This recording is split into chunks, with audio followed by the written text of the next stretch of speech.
السلام عليكم ورحمة الله وبركاته. بسم الله الرحمن الرحيم. الحمد لله الذي خلق الإنسان وعلمه البيان، والصلاة والسلام على سيدنا محمد المبعوث إلى كافة الأنام،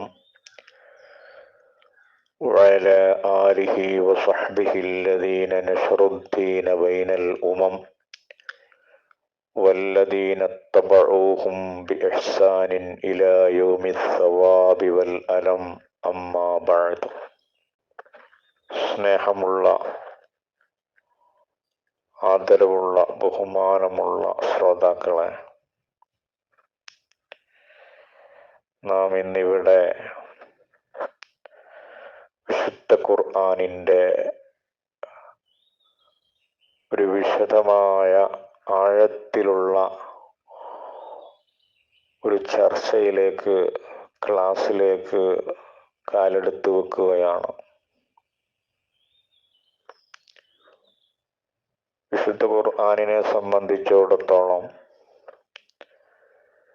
അതിൻ്റെ ബാഹ്യമായ അർത്ഥങ്ങൾ നമുക്ക് പഠിക്കാൻ ഇന്ന് വിവിധ ഉപകരണങ്ങളുണ്ട്. പരിഭാഷകളും അതുപോലെ മറ്റ് മാധ്യമങ്ങളൊക്കെ അതിൻ്റെ ബാഹ്യാർത്ഥങ്ങൾ പഠിക്കാനുണ്ട്. നിരവധി മാധ്യമങ്ങൾ നമുക്ക് ലഭ്യമാണ്. പക്ഷേ ഖുർആനിൻ്റെ ആയത്തിലേക്ക് ഇറങ്ങി ചെന്നുകൊണ്ടുള്ളൊരു പഠനം അത് നമുക്കിന്ന് വളരെ വിരളമാണ്, കുറവാണ്. പ്രത്യേകിച്ച് സ്ത്രീകളെ സംബന്ധിച്ചിടത്തോളം അവർക്ക് അവരുടെ വീടുകളിൽ വെച്ചുകൊണ്ട് പഠിക്കാനുള്ള അവസരങ്ങൾ വളരെ കുറവാണ്. ആയതുകൊണ്ട് ശ്രോതാക്കളിലെ സ്ത്രീകളെ കൂടുതൽ ലക്ഷ്യം വെച്ചുകൊണ്ടാണ് ഞാൻ ഈ ക്ലാസ് ആരംഭിക്കുന്നത്. അല്ലാഹു സുബ്ഹാനഹു വ തആല നല്ല നിലക്ക് ആരംഭിക്കാനും ഈ ക്ലാസ് നല്ല നിലക്ക് പൂർത്തീകരിക്കാനും അങ്ങനെ വിശുദ്ധ ഖുർആനിൻ്റെ ആഴത്തിലേക്ക് ഊളിയിട്ടുകൊണ്ട്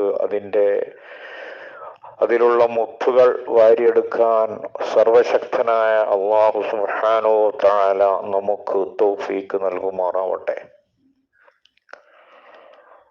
വിശുദ്ധ ഖുർആനിലെ ആദ്യത്തെ അധ്യായം സൂറത്തുൽ ഫാത്തിഹയാണ്. ഫാത്തിഹയിലേക്ക് കടക്കുന്നതിൻ്റെ മുമ്പ് ഖുർആനിനെ കുറിച്ച് നാം ഒന്ന് വിശദമായി പഠിക്കേണ്ടതുണ്ട്. വിശുദ്ധ ഖുർആൻ, ആ ഖുർആൻ എന്ന് പറഞ്ഞതിൻ്റെ അർത്ഥം എന്ത്? ഖുർആനിൽ എന്തെല്ലാമാണ് ഉൾക്കൊള്ളുന്നത്?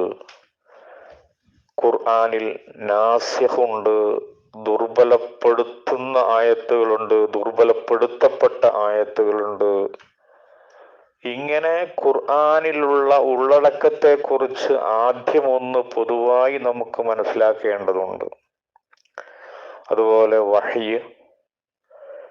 വഹീന്റെ ഘട്ടങ്ങൾ, വഹീന്റെ തുടക്കം, വഹീന്റെ മുൻപേ, വഹി ഇറങ്ങുന്നതിൻ്റെ മുൻപ് അല്ലാഹുവിൻ്റെ റസൂൽ സല്ലല്ലാഹു അലൈഹി വസല്ലമ തങ്ങളുടെ ചെയ്തിരുന്ന ഇബാദത്ത്, ഖുർആനിൻ്റെ അവതരണ പശ്ചാത്തലം, ഖുർആനിൻ്റെ ഭാഷ, ഖുർആൻ സൃഷ്ടിയാണോ അല്ല അള്ളാഹുവിൻ്റെ കലാമാണോ, അള്ളാഹുവിൻ്റെ ദാത്തിൽ നിൽക്കുന്ന, അള്ളാഹുവിൻ്റെ നഫ്സിൽ നിൽക്കുന്ന കരീമായ കലാമാണോ, തുടങ്ങി അനവധി ചർച്ചകൾ നമുക്ക് ഫാത്തിഹ ആരംഭിക്കുന്നതിൻ്റെ മുൻപായി നമുക്ക് പറയേണ്ടതുണ്ട്.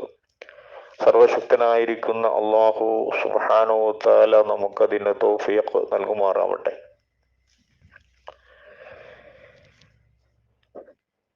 ഖുർആൻ എന്ന വാക്ക് പാരായണം ചെയ്യുക എന്നാണ് ആ പദത്തിന്റെ അർത്ഥം.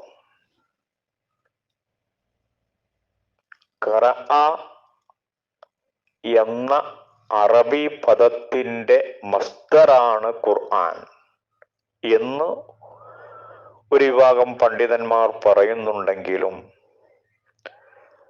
നമ്മുടെ ഇമാമായ ഇമാമുന ശാഫിഈ റളിയല്ലാഹു തആല അൻഹു അല്ലാഹുവിന്റെ ഗ്രന്ഥത്തിന്റെ പേരാണെന്ന അഭിപ്രായമാണ് രേഖപ്പെടുത്തിയിരിക്കുന്നത്. ഇമാം സുയൂത്തി റഹ്മത്തുള്ളാഹി അലൈഹി തന്റെ അൽ ഇത്ഖാൻ എന്ന് പറഞ്ഞ കിതാബിലെ 1-ാമത്തെ വാള്യത്തിൽ അതിന്റെ 51-ാമത്തെ പേജിൽ ഖുർആൻ അള്ളാഹുവിന്റെ ഗ്രന്ഥത്തിന്റെ പേരാണ് എന്ന ആശയമാണ് പ്രബലമാക്കിയിരിക്കുന്നത്. പാരായണം ചെയ്യേണ്ടത് എന്നും അർത്ഥമുണ്ട്. പാരായണം ചെയ്യുന്ന രേഖ എന്ന അർത്ഥത്തിൽ ഖുർആനിൽ തന്നെ ഈ പദം ഉപയോഗിച്ചിട്ടുണ്ട്. ഖുർആനിൽ തന്നെ പാരായണം ചെയ്യുന്ന രേഖ, പാരായണം ചെയ്യുന്നത് എന്ന അർത്ഥത്തിൽ വിശുദ്ധ ഖുർആനിൽ തന്നെ ഖുർആൻ എന്ന പദം ഉപയോഗിച്ചിട്ടുണ്ട്. സൂറത്തുർ റഅദ് നാം നോക്കിയാൽ കാണാം.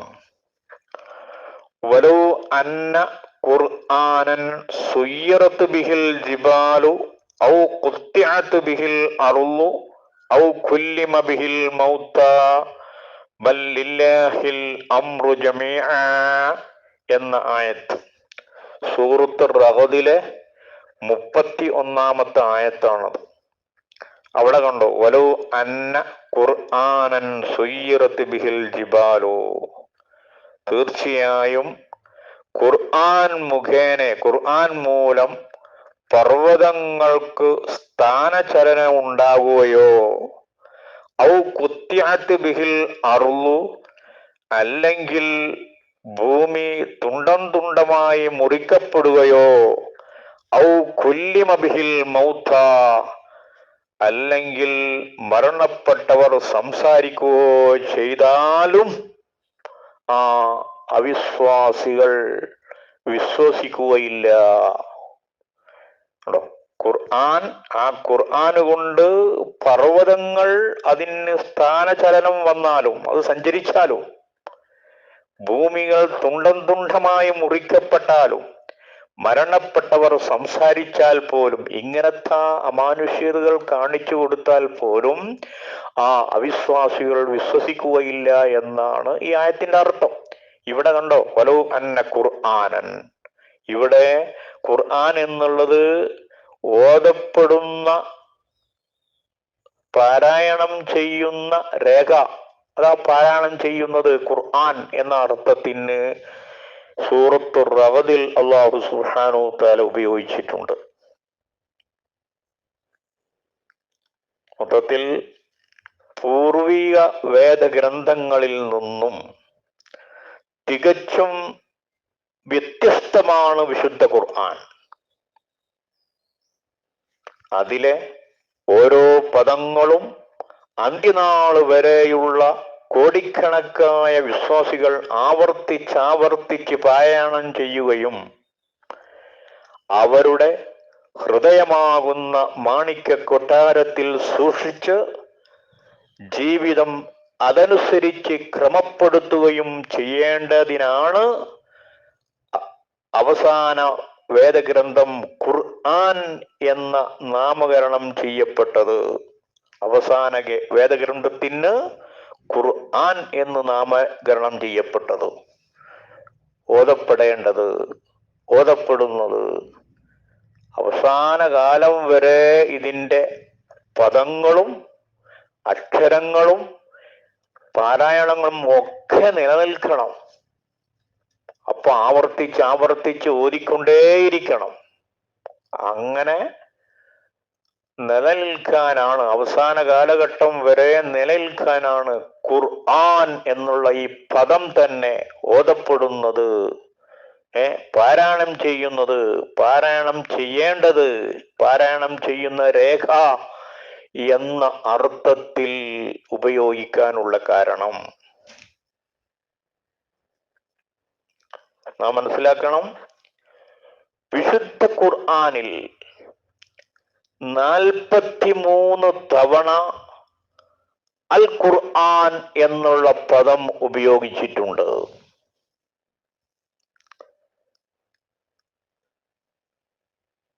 12 പ്രാവശ്യം ഖുർആൻ എന്നും പ്രയോഗിച്ചിട്ടുണ്ട്.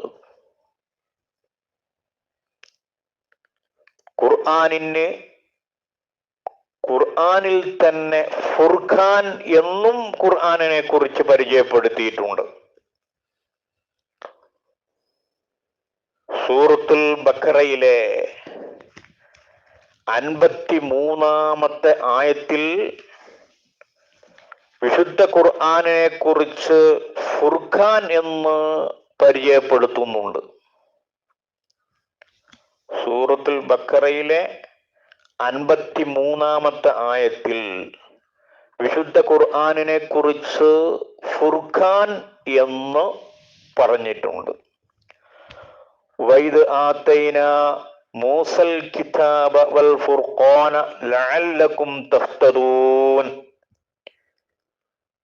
ഇത് സൂറത്തുൽ ബഖറയിലുള്ള 53-ാമത്തെ ആയത്താണ്. ഈ ആയത്തിൽ പറഞ്ഞ ഫുർഖാൻ അത് ഖുർആനിനെ കുറിച്ചാണ് പറയുന്നത്. അപ്പൊ ഖുർആനിനെ കുറിച്ച് ഫുർഖാൻ എന്നും വിശുദ്ധ ഖുർആനിൽ പറഞ്ഞിട്ടുണ്ട്. വൈദ് ആതൈന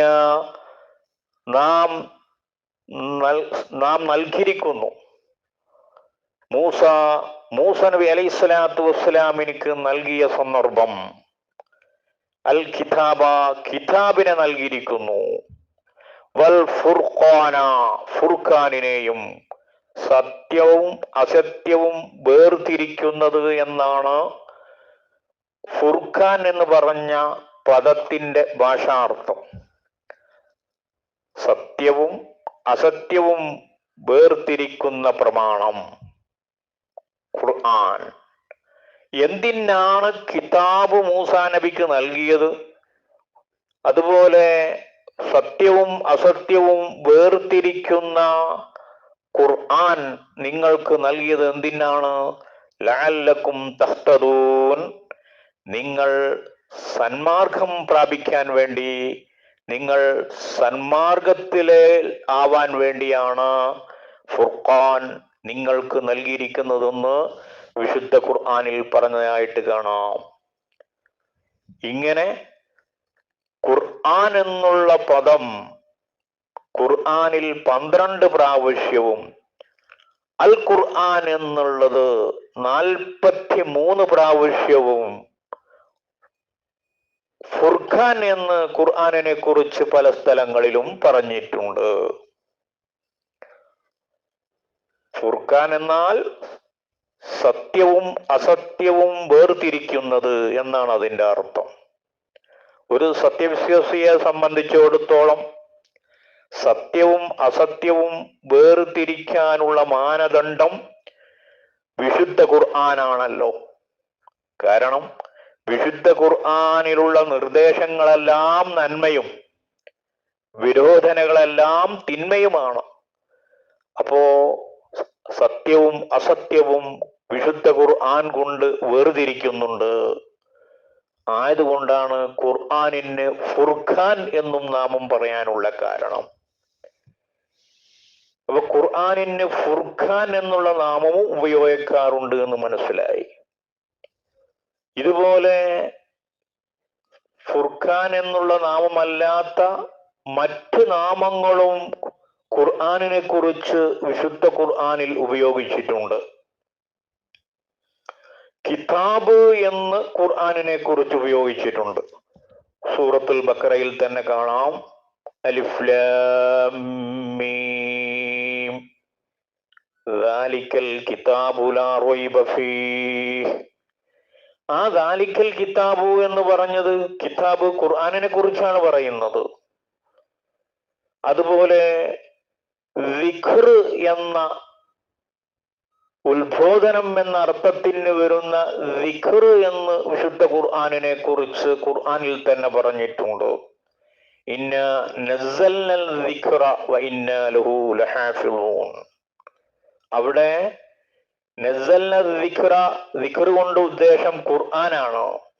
ദിക്റിന്റെ അർത്ഥം ഉത്ബോധനം എന്നാണ്.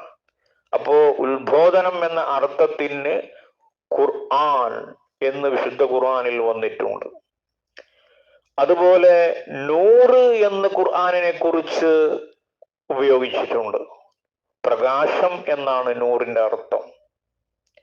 അതുപോലെ ഹുദ, സന്മാർഗം എന്ന് ഖുർആനെ പേര് പറഞ്ഞിട്ടുണ്ട്. അതുപോലെ ബുർഹാൻ, പ്രമാണം, തെളിവ്, ബുർഹാൻ എന്ന് വിശുദ്ധ ഖുർആനിനെ കുറിച്ച് പറഞ്ഞിട്ടുണ്ട്. അതുപോലെ ഖുർആനിന്റെ ഷിഫ എന്ന് ഖുർആനിന് നാമമായി പറഞ്ഞിട്ടുണ്ട്.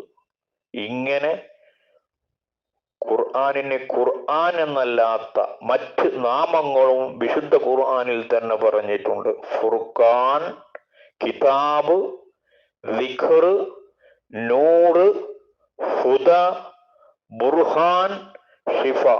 ഇങ്ങനെ വിശുദ്ധ ഖുർആനിന് ഖുർആൻ എന്നല്ലാത്ത മറ്റ് നാമങ്ങളും നമുക്ക് കാണാം.